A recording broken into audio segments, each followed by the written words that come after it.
Hello, in this video I'm gonna show you how to fix the remote only partially working on Android TV.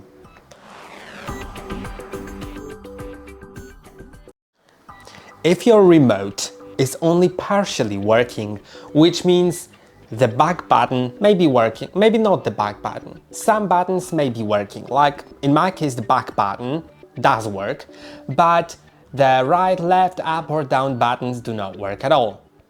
The OK button doesn't work as well.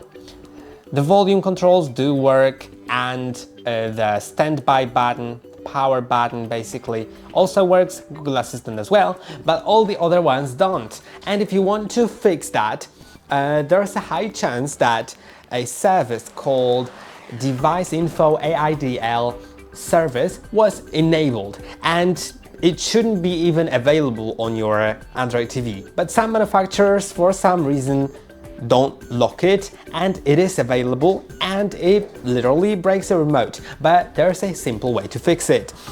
To fix it simply, you'll need to use a computer mouse. It may sound weird, but yes, you can connect a computer mouse if your Android TV has a USB port.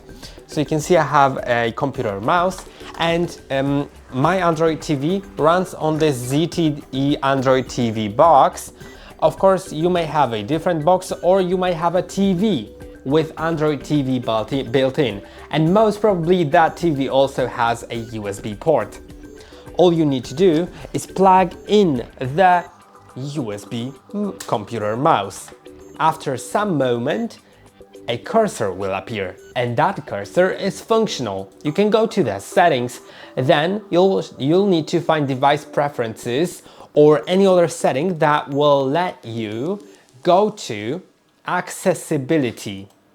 Now in accessibility, you will have this option Device Info AIDL service. This is the option that breaks your remote. Once you disable it, click on OK. You might have accidentally enabled it. Now you'll see that not only the back button works, but all the buttons work on my remote. And that will be about it. I hope that this video helped you. Don't forget to like and subscribe. See you in the next one.